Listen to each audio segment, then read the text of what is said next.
में 23 अरकान असम्बली ने वजारत का हलफ ले रहे हैं। 20 नए चेहरों को काबीना में शामिल किया गया है। एक तरफ जहां गुजरात में नए वज़रा हलफ ले रहे हैं, वहीं इस दौरान गुजरात असम्बली के स्पीकर राजेंद्र त्रिवेदी ने अपने ओहदे से इस्तीफा दे दिया है। माना जा रहा है कि असम्बली को अब नया स्पीकर मिलेगा। वहीं नए सीएम भूपेंद्र पटेल की क़यादत में वज़रा काउंसिल की पहली काबीना मीटिंग आज शाम 4:30 बजे गांधीनगर में होगी।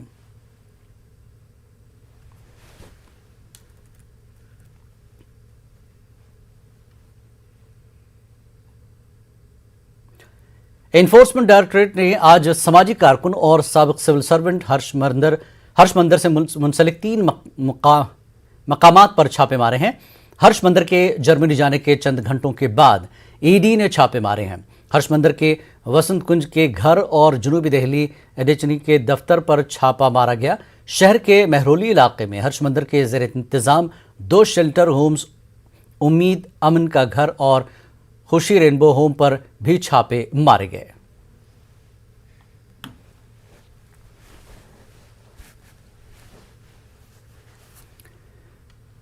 तो आपको बता दें, हर्ष मंदर जो कि साबिक सिविल सर्वेंट है और सामाजिक कारकुन है, उनके जर्मनी जाने के बाद ही कुछ देर बाद ही चंद घंटों के बाद ही ईडी ने छापेमार कार्रवाई शुरू की है। हर्ष मंदर के वसंत कुंज के घर और जनूबी दिल्ली एडिचनी के दफ्तर पर भी छापा मारा गया और साथ ही शहर का उनके जो महरौली इलाके में हर्ष मंदर का ज़ेर इंतज़ाम 2 शेल्टर होम्स हैं, उम्मीद अमन का घर और खुशी रेनबो होम पर भी छापे मारे हैं ईडी ने।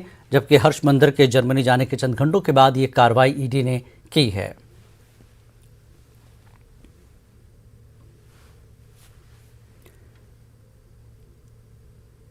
तो ईडी ने छापा मारा है हर्ष मंदर के दफ्तर और घर पर। इसके अलावा हर्ष मंदर के ज़ेर इंतज़ाम चलने वाले 2 शेल्टर होम्स हैं, उम्मीद अमन का घर और रेनबो होम पर भी छापेमार कार्रवाई ईडी ने की है। आपको बता दें, हर्ष मंदर सामाजिक कारकुन है और साबिक सिविल सर्वेंट रहे हैं और ये कार्रवाई तब हुई है तब हर्ष मंदर जर्मनी जाने के चंद घंटों के बाद ईडी ने ये छापेमार कार्रवाई की है।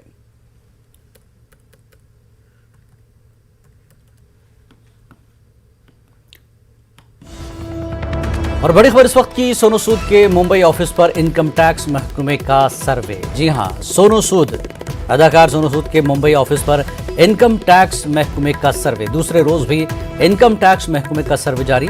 अलग अलग इलाकों में ये छापेमारी की गई है। बड़ी खबर इस वक्त की, सोनू सूद के मुंबई ऑफिस पर इनकम टैक्स महकमे का सर्वे। दूसरे रोज भी इनकम टैक्स महकमे का सर्वे जारी है। अलग अलग इलाकों में ये छापेमार कार्रवाई की गई है। सोनू सूद जो कि अदाकार हैं, मुंबई के ऑफिस पर इनके इनकम टैक्स महकमे का सर्वे हुआ है। दूसरे रोज भी इनकम टैक्स महकमे का सर्वे जारी है और अलग अलग इलाकों में ये छापेमार कार्रवाई की गई है। वो सोनू सूद हैं जिन्होंने कोरोना के दौरान गरीबों की काफ़ी मदद की, किसी को नाउम्मीद नहीं किया, हर किसी की उम्मीद पर खरे उतरते रहे, पैसे को पानी की तरह बहाया है समाजी खिदमत के लिए। आज इनकम टैक्स ने सोनू सूद के मुंबई ऑफिस पर जो महकमे का सर्वे है, दूसरे रोज़ भी इनकम टैक्स का महकमे सर्वे जारी है और अलग अलग इलाकों में जो है सोनू सूद के मकामात पर छापेमार कार्रवाई की गई है।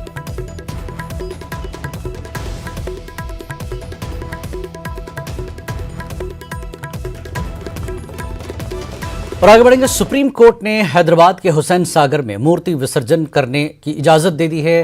अर्जी पर समाअत करते हुए अदालत ने कहा कि विसर्जन मूर्तियों को फौरी हटाने के लिए माकूल इंतज़ाम किए जाएं। सुप्रीम कोर्ट ने कहा कि लाखों अफराद इस अमल में हिस्सा लेंगे, इसलिए मूर्ति विसर्जन करने की इजाज़त दी गई है। सुप्रीम कोर्ट ने हाई कोर्ट के रहनुमा खतूत को आइंदा साल से नाफिज करने को कहा है। दरअसल रियासती हुकूमत ने हाई कोर्ट के फैसले को सुप्रीम कोर्ट में चैलेंज किया था।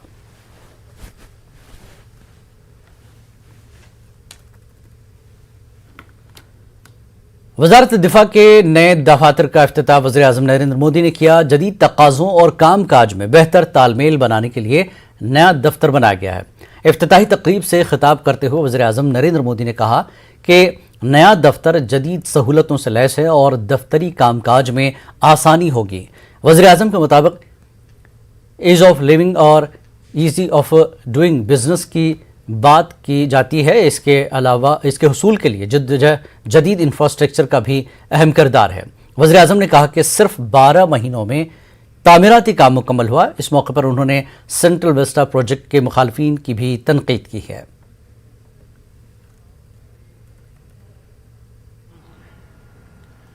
देश की राजधानी को नए भारत की आवश्यकताओं और आकांक्षाओं के अनुसार विकसित करने की तरफ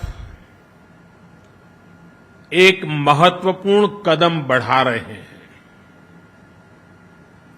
ये नया डिफेंस ऑफिस कॉम्प्लेक्स हमारी सेनाओं के कामकाज को अधिक सुविधाजनक,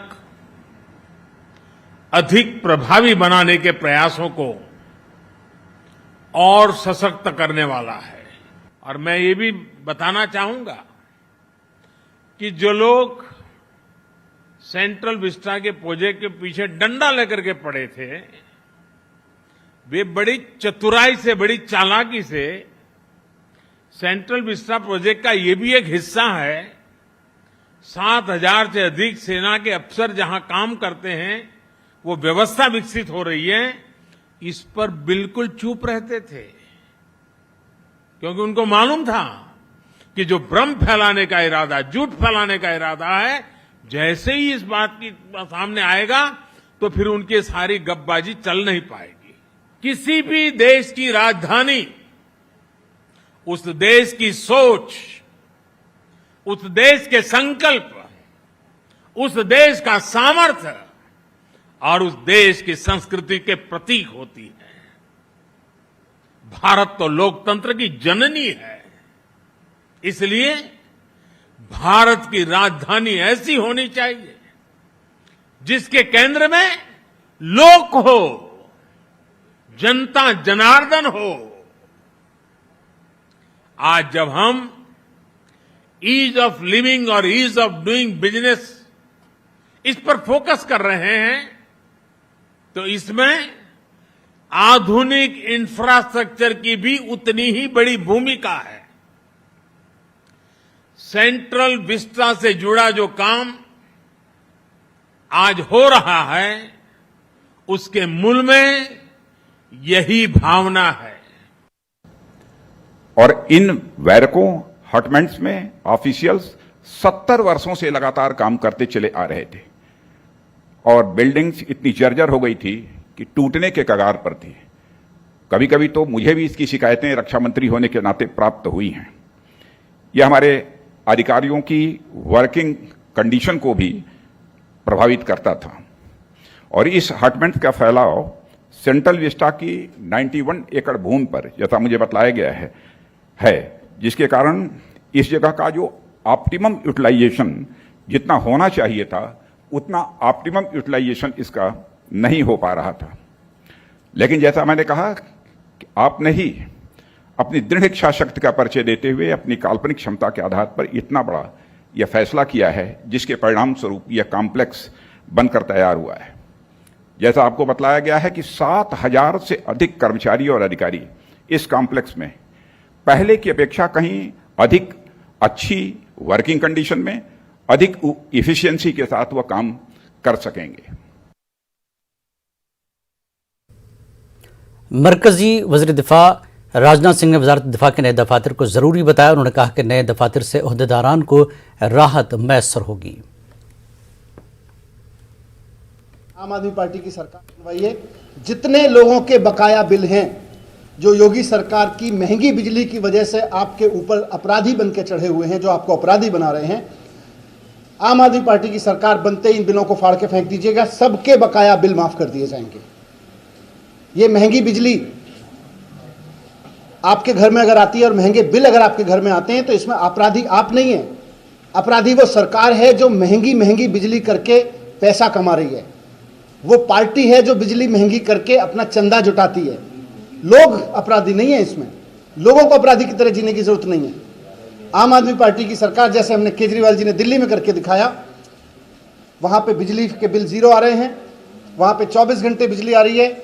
इसी तरह से यहाँ पे भी करेंगे कि बिजली के बिल जीरो आएंगे और जिनके बकाया बिल हैं उनके बिल जीरो करेंगे और किसानों के बिजली के बिल जीरो करेंगे। ये 3 बड़ी अनाउंसमेंट।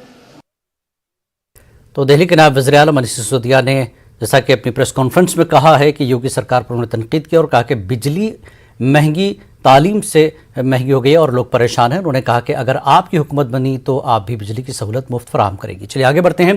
कांग्रेस के साबिक सदर राहुल गांधी ने एक मरतबा फिर पीएम मोदी को निशाना बनाया है। अखिल भारतीय महिला कांग्रेस के यौम तासीस प्रोग्राम में खिताब करते हुए राहुल गांधी ने वज़ीर आज़म मोदी और बीजेपी हुकूमत पर खूब हमला किया। उन्होंने वज़ीर आज़म नरेंद्र मोदी को तनकीद का निशाना बनाते हुए कहा कि इनकी पूरी जिंदगी झूठ पर मबनी है। यही वजह है कि नरेंद्र मोदी को सच से डर लगता है। राहुल गांधी ने नोटबंदी और जीएसटी का तस्करा करते हुए कहा कि मोदी हुकूमत ने लक्ष्मी की शक्ति और दुर्गा की शक्ति पर हमला किया। राहुल गांधी ने इल्जाम लगाया कि आरएसएस और बीजेपी खुद को हिंदू पार्टी कहते हैं और लक्ष्मी जी और मां दुर्गा पर हमला करते हैं, फिर कहते हैं कि वो हिंदू हैं। राहुल गांधी ने कहा कि आरएसएस और बीजेपी झूठे हिंदू हैं, ये लोग हिंदू नहीं हैं, ये हिंदू मजहब का इस्तेमाल करते हैं। जब मोदी जी ने नोटबंदी की तो उन्होंने हमारी माताओं बहनों के घर में लक्ष्मी शक्ति बढ़ाई या कम की? कम की ना। जब ये नरेंद्र मोदी जी ने किसानों पर 3 कानून लागू किए, इनसे लक्ष्य पूरे करने वाली शक्ति उन्होंने छीनी या उनको दी? छीनी। जब जीएसटी लागू किया, छोटे दुकानदारों के घर में उन्होंने लक्ष्मी और दुर्गा डाली या निकाली? वो अपने आप को हिंदू पार्टी कहते हैं और पूरे देश में लक्ष्मी और दुर्गा पर आक्रमण करते हैं। जहां ये जाते हैं, कहीं लक्ष्मी को मारते हैं, कहीं दुर्गा को मारते हैं और फिर कहते हैं हम हिंदू हैं। ये किस प्रकार के हिंदू हैं? ये झूठे हिंदू हैं। ये हिंदू धर्म का प्रयोग करते हैं, ये धर्म की दलाली करते हैं, मगर ये हिंदू नहीं है। चाइना ने वहां पे थोड़ी सी आंख मिला दी। मोदी जी कहते हैं किसी ने जमीन नहीं ली, किसी ने जमीन नहीं ली, किसी ने जमीन नहीं ली। हजारों किलोमीटर जमीन ले ली, मगर हिंदुस्तान का प्राइम मिनिस्टर कहता है किसी ने जमीन नहीं ली। शक्ति नहीं है, पूरी जिंदगी झूठी है, शक्ति नहीं है। पूरी जिंदगी झूठ से, सच्चाई से भागे हैं। एक बार फिर आपको बता दें, इन्फोर्समेंट डायरेक्टोरेट ने आज सामाजिक कारकुन और साबिक सिविल सर्वेंट हर्ष मंदिर से मुंसलिक 3 मकामात पर छापे मारे हैं। हर्ष मंदिर के जर्मनी जाने के चंद घंटों के बाद ईडी ने छापे मारे हैं। हर्ष मंदिर के वसंत कुंज के घर और जनूबी दिल्ली के दफ्तर पर छापा मारा गया है। शहर के महरौली इलाके में हर्ष मंदिर के जेर इंतजाम 2 शेल्टर होम्स, उम्मीद अमन का घर और खुशी रेनबो होम पर भी छापे मारे गए हैं। और शंकर आनंद मजीद तफसीलात के लिए हमारे साथ जुड़ चुका। शंकर, क्या तफसीलात हैं? हर्ष मंदिर के घर और दफ्तर पर छापे मारी की गई है और वो भी जर्मनी जाने के कुछ घंटों के बाद ही।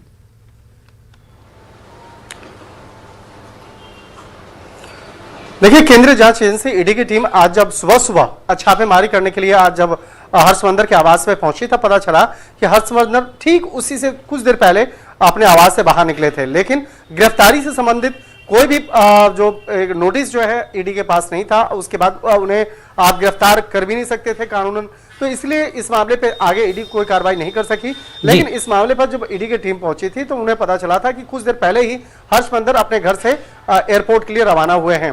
और जिस तरह से बकायदा हर्ष मंदिर के खिलाफ आरोप की बात करें तो पीएमएलए एक्ट के तहत उनके खिलाफ एक मामला दर्ज किया गया था। हालांकि ये मामला उनके एनजीओ के खिलाफ था और एनजीओ में जिस तरह से पिछले काफी समय से कुछ पैसे का लेन देन जो किया गया था वो काफी संदिग्ध के तौर पे देखा जा रहा था और उसी मामले की गंभीरता को देखते हुए आज छापेमारी करने के लिए आज ईडी की टीम उनके आवास और एनजीओ के दफ्तर पे पहुंची थी। जो एनजीओ का दफ्तर है वो साउथ दिल्ली में अचीनी इलाके में है, जो साउथ दिल्ली में स्थित है और ठीक उसके पास में जो वसंत कुंज इलाका है वहां पर उनका रिहाइश है, उनका आवास है। जब ईडी की टीम पहुंची थी उनके घर पर तो उस वक्त में उनकी पुत्री घर पे थी और उनकी पुत्री ने ही इस मामले पर जानकारी देते हुए जांच एजेंसियों को बताया कि हर्षवर्धन की जो पत्नी है वो दोनों जर्मनी जा चुके हैं और जर्मनी जाने का जो मुख्य वजह बताया गया था वो फेलोशिप के लिए बताया गया था। तो अब देखना जरूरी है कि इस मामले में केंद्रीय जांच एजेंसी किस तरह की आगे की इन्वेस्टिगेशन करेगी और हर्षवर्धन यहाँ पे है नहीं तो इस मामले पे आगे की कार्रवाई किस तरह से हो सकती है। शंकर, छापेमारी के बाद क्या कुछ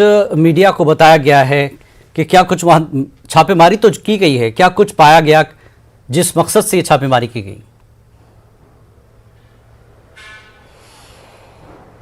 देखिए, इस मामले में अभी तक ईडी की तरफ से कोई भी जानकारी औपचारिक तौर पर नहीं दी गई है और हमारे जो सूत्र बताते हैं उन्होंने इस मामले में जरूर बताया कि ईडी की टीम गई थी वहां पर और वहां पर कई जो दस्तावेज और डॉक्यूमेंट्स हैं वो लेने के लिए गई थी और उसके बारे में जानकारी लेने के लिए गई थी। लेकिन किस तरह के दस्तावेज वहां मिले हैं, किस तरह के डॉक्यूमेंट्स वहां मिले हैं, इस मामले में अभी तक औपचारिक तौर पर जानकारी नहीं दी गई है। लेकिन हमें हमारे जो जानकार ये भी बताते हैं कि जो एनजीओ का दफ्तर है वहां से काफी जो कंप्यूटर जो है बकायदा वो वहां से अपने साथ में जब्त करके ईडी की टीम लेके गई है। बेसिकली उसे जिस वक्त में जब्त किया जा रहा था वहां पर एनजीओ से जुड़े हुए कुछ अधिकारी थे, कर्मचारी थे, उनके सामने ही उस कंप्यूटर को वहां से जब्त किया गया और उसके बाद इसकी मामले की जानकारी लिखित तौर पे दी गई है कि क्या क्या सामान वहां से जब्त किया गया है और उस दस्तावेज पे जो दफ्तर में जो लोग थे उनसे सिग्नेचर भी करवाया गया और तमाम सामानों को अपने साथ में लेके गई है। तो इस कंप्यूटर को और इसके साथ साथ अन्य जो दस्तावेज हैं, जो गैजेट्स हैं बकायदा उसको जांचा जाएगा, परखा जाएगा और ये जानने की कोशिश की जाएगी कि किस तरह से जो पीएमएलए एक्ट के तहत जो मामला दर्ज किया गया था तो क्या क्या जानकारियां ईडी को मिली हैं। निश्चित तौर पे इस मामले पर जब तक हर्षवर्धन से पूछताछ नहीं होगी तब तक बहुत ज्यादा जानकारी नहीं मिल सकती है। लेकिन अब जांच एजेंसी क्या इस मामले में अभी तक हर्षवर्धन से पूछताछ की है या नहीं की है या आने वाले वक्त में किस तरह से आगे की कार्रवाई करेगी, इस मामले में जब तक औपचारिक तौर पर नहीं बताएगी तब तक कुछ कह पाना फिलहाल अभी जल्दबाजी होगी। तो हम लोग इंतजार कर रहे हैं केंद्रीय जांच एजेंसी के स्टेटमेंट का। जांच एजेंसी इस मामले में क्या स्टेटमेंट देगी, क्या औपचारिक तौर पर बताएगी, उस मसले का हम लोग इंतजार कर रहे हैं। जी, बहुत बहुत शुक्रिया शंकर इस जानकारी के लिए। और आगे बढ़ेंगे। कोरोना वबा के दौरान बाहमी इमदाद और इंहिसार का जज्बा मुस्तहकम हुआ है। मुल्क इस वबा से मुत्तहिद होकर मुकाबला कर रहा है। टीकाकारी के ऐलान के बाद हम बेहतर ताउन करें जिससे हम कोरोना को मात देने की जानिब कदम बढ़ा सकें। नेटवर्क 18 इस मुहिम में हर कदम पर आपके साथ रहेगा। जब तक सभी महफूज नहीं तब तक कोई महफूज नहीं होगा। इसी सोच की बुनियाद पर हमारी मुहिम संजीवनी का मकसद ये यकीनी बनाना है कि वैक्सीन पाना सभी हिंदुस्तानियों का हक है।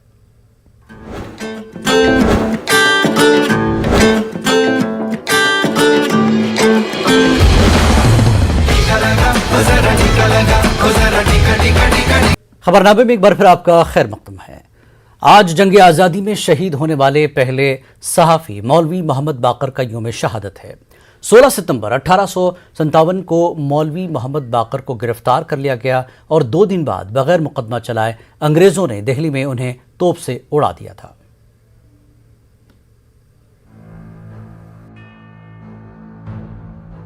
जंग आज़ादी की तारीख यूं तो खून से लिखी गई। पहली जंग आज़ादी यानी गदर में लाखों हिंदुस्तानियों ने अपनी जान का नजराना पेश किया।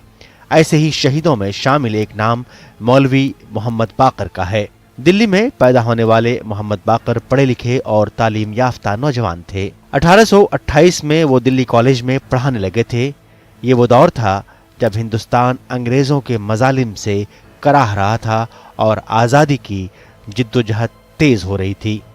1835 में अंग्रेजों ने प्रेस एक्ट पास किया जिसके बाद मौलवी मोहम्मद बाकर ने दिल्ली उर्दू अखबार निकाला।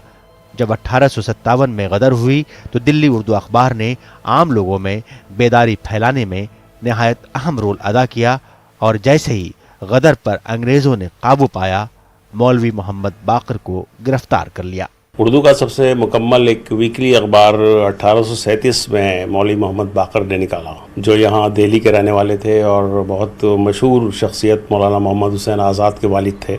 हुआ ये कि जब 1857 का गदर हुआ, उसके बाद अंग्रेज़ों ने जब उस जंग आज़ादी पे काबू पाया तो एक इंतकामी कार्रवाई शुरू हुई। तो जिन अव्वलीन लोगों को उन्होंने मौत के घाट उतारा, शहीद किया दोबारा काबू पाने के बाद, उसमें मौलवी मोहम्मद बाकर भी थे।